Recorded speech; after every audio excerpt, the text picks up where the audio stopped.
Bore మాత్రం కొట్టలేదు. అది కావాల్సింది. రవితేజ సినిమాకి వస్తే స్టోరీ ప్లాట్ మనకి గెస్ చేయని విధంగా తీసాడు. ఫైట్లు విపరీతంగా ఉండవు, కామెడీ విపరీతంగా ఉండదు. సత్య దగ్గర నుంచి కామెడీ బాగానే వచ్చింది. ఫస్ట్ సినిమా స్లోగా తీసుకెళ్తూ ఉంటాడు, బాగానే ఉంటుంది. బోర్ మాత్రం కొట్టదు, నాకైతే బోర్ కొట్టలేదు.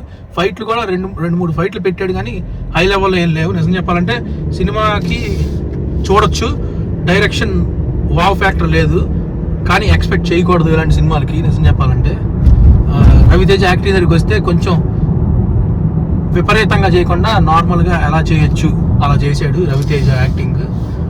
హీరోయిన్స్ కూడా పర్ఫార్మెన్స్ బాగానే చేశారు. పక్కన సైడ్ క్యారెక్టర్లు కూడా వెన్నెల కిషోర్, ఇంకా సునీల్, వీళ్ళందరూ యాక్టింగ్ బాగా చేశారు. కామెడీకి నవ్వు రాలేదు నాకైతే. మరి వెనకాల ఆడియన్స్ మరి నవ్వుతూనే ఉన్నారు, నాకైతే నవ్వు రాలేదు నిజం చెప్పాలంటే.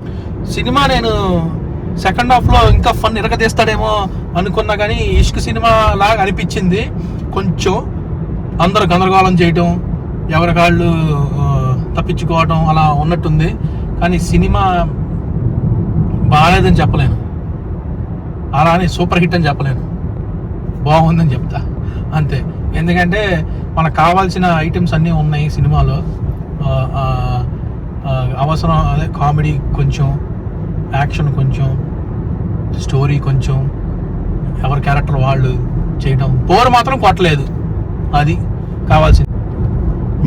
మ్యూజిక్ వస్తే ఈ సినిమా మ్యూజిక్లో అంత గొప్పగా ఏమీ లేవు పాటలు. అలా అని చెప్పి పాటలతో చంపేయలేదు. నిజం చెప్పాలంటే పాటలతో చంపేసి సినిమాని వేరే లెవెల్ తీసుకెళ్ళలేదు. ఇంకా ఆ పాటలు ఎక్కువసేపు లేకుండా షార్ట్లో తొందరగా అయిపోయినాయి పాటలు కూడా. సినిమా ఓవరాల్గా ఒకసారి చూడొచ్చు, 1 టైం వాచ్. నిజం చెప్పాలంటే